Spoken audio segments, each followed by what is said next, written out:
I think Mansur should have that. The reason why I say it's quite a serious question is it's not something that ordinary Christians every day they think about it. They have thought about it in their daily life. Yeah, you agree. That's fair. That's a fair point. Yeah. But it's important to know your belief, right? It's important to know who you worship. And what you worship. What is it you're worshipping? But you can keep asking deeper and deeper questions like this. Yes. And this is one question that is deeper than I've ever thought about before. Thank you for asking it for that reason alone. But you can always keep asking deeper and deeper questions. So you And we will. So therefore, you say Come back next week and we'll ask even more questions. Come back next week. All right, the week after.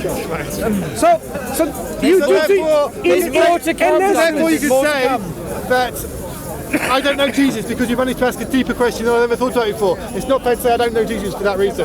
No, I didn't say you don't know Jesus. What I'm saying is, if you are going to worship someone, you should know who you worship. This is a general rule, And right? what you are worshipping. And what you worship. But we can't fully know Jesus. There's always more we can learn. Yes. There's always more we can learn. There's always deeper questions we can Now, answer. since we have introduced you to this understanding of Jesus Christ, do you agree then, whether it makes you a heretic or not, it's not my point, that if he was a human being, if you believe he was a human being, he must have a human will? To me, when we say he had a human will, because he had a divine will as well, all that means is he had human desires. Why do you now say, so God doesn't have a will, he has only desires? No. So when it comes to God, you give God a will, but when it comes to human... He had a will, yes, Jesus had a will before he came to earth. Right. So as a human being, did he have a human will? He certainly had human desires. I'm not sure it makes sense to say he had a human will. What's the difference between a will and a desire? I hate to agree. A desire is like... on the camera. My English is not up to me explaining these words.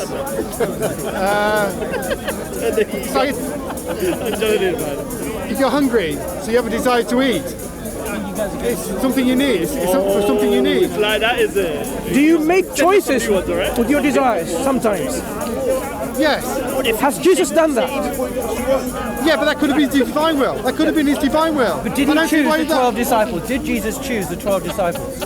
Peter, James, John, Daniel, in some way, it may have been the Father told him to choose those 12, but yes, he gave the act to do those. And did he choose? Are you saying only the divine bit of Jesus made that decision, or did it as a human being did he make that decision as well? To choose the 12 disciples? I don't see any reason why that wasn't his divine will they're making that choice. But, so, do you have a problem with Jesus as a human being choosing 12 disciples?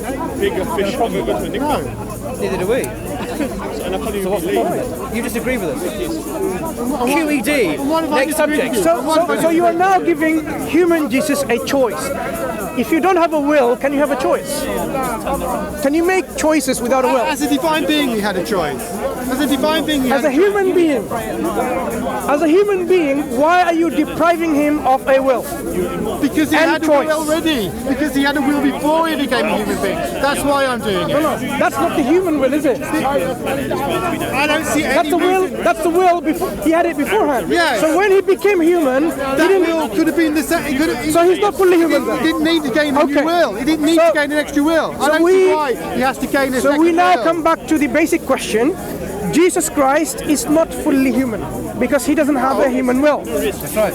Therefore, you deny the incarnation. I don't see that. Therefore, you'd have been burnt at the stake. You'd have been burnt at the stake. You deny the incarnation. In Christian England, no, I don't think I have. Private over there is where Christian heretics were hung, drawn, and quartered. Right, they weren't burned at the stake. Okay, I agree. It's a bit better than being burned at the stake. They might have people like you, blessed, were executed even 200 years ago. This is such a subtle issue that I don't think people are executed for this issue. Because the Church of England officially states that Jesus had two wills. If you publicly deny that, you executed. The people in the pews in those days were not educated people. I'm not talking about them. They would not have been able to think the official teaching of the church. They would have not been able to. But you deny his humanity implicitly. I don't believe I have denied his humanity. I believe you have. I haven't denied that he had a will.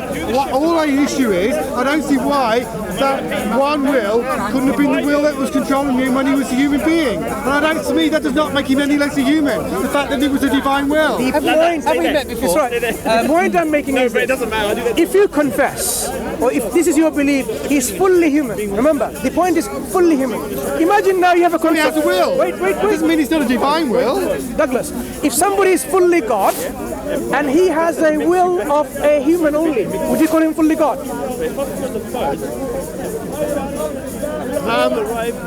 You need to know how he got into that state. You need to know how he got If into you that call state. someone fully God without the will, but the will is substituted by a human will only, would you call that fully God? I would guess not. But we need to know how somebody got into that state to be able to analyse this properly. wait. We don't. You haven't told me that. Douglas, let's deal with the concept of God. If someone is fully God, are we giving descriptions to God and say, but he doesn't have a godly will, he only has a substituted human will? I don't Would you call him fully what the God? difference between a human will and a godly will is. A will is the ability to choose. A will is the ability to so choose. our- I don't our see the difference will- between a human will and a divine will. So you're saying the will of any agent, whether it's human or divine, is the same? With my limited ignorant understanding, it could well be. With my limited ignorant understanding, yes, I can see why it couldn't be that. Okay, I'm not going to go any further. Let's leave it to your concepts like this. I'm just concerned you worship a human being indiscriminately with God. Worshipping God is cool, I'm not but you concerned. worship I a don't man as worship well. God. I don't do. I'm not sure I do any worship of God. If you're going to be really honest about this. No, I'm saying you worship a man, you know he's a man, you admit to worshipping a I just man. do it. I haven't admitted to worship him. Oh, you don't worship Jesus? I'm not sure I do any worship at all. I should be worshipping Jesus, but I'm not sure I do any worship at all. What exactly do you do as a Christian? That's a good question. I mean, what Good you get up question. to? The reason What's actually where we're going, yeah? I'm like Sam. Oh well, that's not going to go very far, is it? the reason why I'm saying, okay, let's leave it, because you seem to be thinking like this. The attributes of the divine, some attributes can be same as the creating. We believe, and I'm sure you believe as well, God's attributes are perfect. The human attributes, which may mirror something of his attributes, like we may be loving, we may be kind, merciful, but our attributes are not perfect. We have wills, but our wills are not perfect, are they? You somehow think they're the It's same. impossible for them to. It's true that they're not perfect, but it's not impossible for them to be perfect because Adam and Eve were sinless certainly for several hours, if not several months. Sinlessness, possible. It's sinlessness possible for them to doesn't be mean perfect. perfection, is it? You're equating sinlessness with perfection. Yes, yeah, and I don't see what's the difference. Well, I don't see. I can't see a difference at the moment between sinlessness and perfection. Someone, My cat is sinless. It's not perfect, believe me. Cat, My cat. is it alive? It's Schrodinger's cat. No. Is it alive? Unless you open the box, yeah, we don't know. No, seriously, there are lots of creatures in the universe that are sinless, but they don't have will. do you know what I mean by perfect? Free from It's not a all moral agent. Your cat's deficiencies. not a moral agent. Precisely. I am a moral Precisely. agent. So sinlessness is not the same as perfection. I'm probably saying that it's an example. It's For illustrating moral the point. agents, for That moral agents, sinlessness does not equal perfection. for moral agents. Okay, let me make this statement. Maybe you can knock it down, and I'll learn something. For moral agents, sinlessness and perfection are the same thing. The way I'm describing or defining perfection to you is free from all deficiencies, imperfections. But all deficiencies free from. So in a human will, do you make will the choice correctly all the single time, every single time? For me, what you do with the will doesn't make it not perfect. Okay, it's wrong for me to choose to sin. Absolutely, it's wrong for me to choose to sin. That's not what I'm When saying. you make choices, when you make inferences, when you make decisions, all of this, we are not perfect beings, are we? Can I give an example of this? Adam and Eve were sinless, but they still sinned ultimately. Eventually, yeah. Hang on. So their sinless state as humans does not mean they're immune from sin ultimately. God's sinlessness, if you can talk in those terms, is always going to be sinless by virtue of the fact that he is God and does not sin. No, Jesus was genuinely tempted. Sinlessness. Jesus was genuinely tempted. No, you're assuming a point here. God never sins, he is sinless. Adam and Eve never sinned, but as they were finite, limited creatures, they were liable to sin, as they did sin. So there's a difference between a sinless, finite creature and the sinlessness of God. One can and did sin, another one can never sin by definition. I dispute. No, I think God can sin because God chose to limit himself to a human body, and as a limited being in the human body, he was therefore able to sin. As it happened, he didn't. How many heresies have As it happened, he didn't. You think but a perfect God can sin? If Jesus was capable of sinning, he didn't do it, but he was capable. Jesus wasn't God. According to Islam theology, not according to Jesus. He says in John chapter 17 verse 1, what is eternal life? That you alone, according to God, are the one true God, and to believe that, and to believe in Jesus whom you have sent. He pointed away to himself as the one true God. Is it John 17? Yeah. I'll have to look it up there. 17 verse 3 then. No, it's definitely not verse 3. I'm sure it's not 17 verse 3. Alright, the reference, the point is, did Jesus say that in John's Gospel? That's the point. Yeah, you put a sort of different spin on it, that's why I didn't recognise it. Spin? It is chapter 17. Yes, and this is eternal life. It is it, look, 17. This is eternal life, that they may know you, the only true God, and Jesus Christ whom you have sent. What was the point? If Jesus was God, he would have said that you know me, the only true God. He doesn't say that. He says you, the only true God. Therefore, he's not including himself in the definition of the only true God. He goes on to say things that definitely show he is including himself. I'm just saying, only a couple of verses later, I want to understand your belief a bit more, right? As I said, I don't have a problem with your heretical beliefs if they're defined as heresy. It's not about labeling someone as a heretic. You to the church. Okay, it's important. You're welcome to. Yeah, Really? it's important. I'm not sure they're going to do anything. It's important that we speak to you on your beliefs rather than on someone else's beliefs. Right. Do you believe? Sorry, you're asking me about things I haven't thought about before. No, think about it. Therefore, these are interactions to think about. Therefore, what I come up with off the fly is not necessarily my belief because I might go away and have to think about it. Don't think about it. Okay. Do you accept God is perfect? Yes, but what does that word mean? What does that word mean? Free from all deficiencies. Okay, right. Do you accept that? Yes, in that, right. Yes, I agree. God is that, Always? and I'm not. Always? Or sometimes it's perfect, and sometimes it's imperfect. So the way you define that, the way you mean free from all deficiencies, then no, because Jesus was not. So basically, so you don't believe God is perfect. You believe God is perfect sometimes and imperfect some other times. Well, how can it be a heresy? No, I just said. Say God is not perfect is a heresy in any book. No, the way that Mansur means free from all deficiencies, that's a Muslim understanding of that term. No, yes. No, respect is Jesus was not. If you read Thomas Aquinas' Summa Theologica, the standard work on this, he talks in exactly these terms. He says God is the eternal, the unperfect, the unchanging God. Jesus, when he was a man on earth, he was not omnipotent. No, but I'm talking about omnipotent. Indeed, he wasn't. You're right, and that's precisely why he wasn't God. We're not talking about Jesus. We're talking about God here, and you've got to separate them out in your mind. They're not the same. In the Bible, no, I agree. Jesus is one member of the Trinity, but he is the divine being. We're not talking about Jesus. He's the divine being. We're talking about God in his eternal aspect. And the way Mansur is talking, although it's Islamic, is also the way some Christian theologians speak as well. It's not just Mansur, it's how your people speak. When I say God is not always free from all deficiencies in the way Mansur means it, I mean, yes, that's true, because Jesus... It's nothing to do with Jesus. One member of the Trinity came to earth as Jesus, he was not free from all deficiencies in the way Mansur means terminology. Jesus only existed from 2,000 years ago. Jesus never existed before incarnation. I dispute that. No, I don't believe that. I don't believe that. No, that's theologically heresy as well. Jesus came into existence as a man called Jesus. He was given that name years ago. When he was born at death. Yahweh wasn't called Jesus before that. Yeah, you're right. He was given that name when he was born as a baby. But he wasn't a man then either, was he? As Yahweh. He was a baby. No, before the incarnation, was there a Jesus? Before the there was a second person of the Trinity. I didn't ask you that. Before the incarnation, was there a Jesus?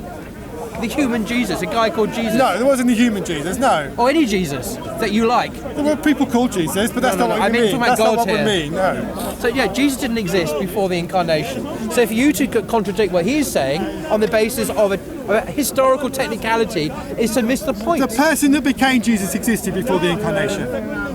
The person that became Jesus existed so before God the was incarnation. part human before the incarnation. No. You just said he was. Jesus was a human being. He didn't take who on. lived- He hadn't. Jesus was a become human being who incarnate. lived in Nazareth 2,000 years ago. He did not exist as God or with The God before person then. that became Jesus was not incarnate before the incarnation. I agree. But he wasn't called Jesus. But he wasn't human. existed. But he existed. So the human Jesus existed. No, the person that became incarnate existed before the incarnation. Well, by definition, of course. What you've just said there, by definition. So you say one part of the divine became imperfect. You still entertain In the the way idea. you mean imperfect, yes. No. So you still In the entertain way you mean so imperfect. you are still entertaining the idea a perfect being can become imperfect. In the way you mean the word imperfect, yes. Yeah, I'm that not sure means- that I that would means- use your definition. That, but with that your definition, means, yes. With the definition that we are now working on or working Yes. with, you don't know what perfection is. Because perfection means you're not imperfect. So you're saying it's You- like this. you It's like define this. perfect means it's free from all Let me give you another deficiencies. example. Free This, from all this example is very deficiencies, close to your heart, right? And your understanding. Do you believe God is loving? Of course you do. Yes, I believe Right. God is loving. So can your God, An easy question to answer. can your God become sometimes not loving? Become imperfect and not loving? Or is he always loving? I would guess that if Jesus had sinned, then yes. But that didn't happen. So That basically, didn't happen. what you're affirming, again, the all-loving God can stop from loving and be not loving. That's what you're saying. If Jesus had sinned, I don't know what the full consequences of that would be, but I would suspect that it means that God at that point may not, or at least Jesus would not be loving. But that didn't happen. That's a hypothetical issue. It didn't happen. So God has not stopped being loving. I'm not absolutely sure that he could, but I suspect that is the case. But if you believe perfection, perfect being can become imperfect, that's what it means. That With your he could- definition. He could, With your definition. be not loving at all, right? Is God truth? Yes, of course he is truth. I'm not sure about the is. The truth. Can he be? The truth and the life, remember? Can he be less than the truth and become not the truth and be opposite? Imperfect. I'm not sure what that terminology means. Is it the source of all the truth? And he always speaks the truth. Well, yeah, right. God always speaks the truth. Yes, Right. absolutely. But that's not really what you were saying was far deeper than that. So can he become imperfect and not always speak the truth in your concept of God? While Jesus was a man on earth, he could have chosen to lie. He didn't, but he could have done. Satan genuinely tempted Jesus. He did not give in to Satan's temptation, but I believe the possibility was there that he could have done. Fair enough. This is what you believe, right? We offer you Islam, an Islamic concept of God, where God is perfect all the time. We invite you to embrace this belief. But that perfect, listen, that Douglas, perfection listen. naturally includes limitation. Listen, that God perfection never- naturally includes limitation. Listen, the concept we want you to embrace, and we're inviting you to, is God is perfect all the time. He never becomes imperfect. And that's one of the reasons why he's worthy of worship. A perfect being. And ultimately, I think that understanding of God is illogical. Ultimately, I think that understanding of God is illogical. Illogical? Because free from perfection means he doesn't have any limitations. But if you're free from perfection, you cannot become incarnate. You cannot in any way subject yourself. Therefore, that is a therefore a limitation. It naturally gives rise to a limitation. It becomes contradictory. It's not. It becomes contradictory. Therefore, I think it's illogical. That definition is illogical. Let's have a look. So, if God has knowledge, did anyone give knowledge to God? The one God that we both believe in, right? Without making any difference to three centers of consciousness or not. Do you believe this one God received knowledge from outside? No. Right. So this is inherent Certainly, knowledge. for the sake of discussion, I'm going to say no. So this knowledge is inherent. Yeah? Yes. Can this knowledge be not perfect if it's inherent?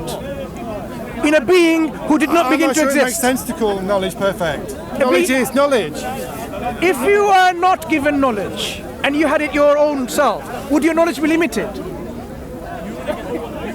My knowledge is limited. Not you. I don't know what understanding. Not you. A being that we're talking about who is God, who did not begin to exist, eternally in existence, Right. possessing knowledge. Right. Would he be limited in his knowledge, like someone knows more than him, or someone restricts his knowledge? There wouldn't be someone to restrict his knowledge, but So his knowledge is unrestricted. No. It's just because there isn't someone to restrict doesn't mean that it's possible that there couldn't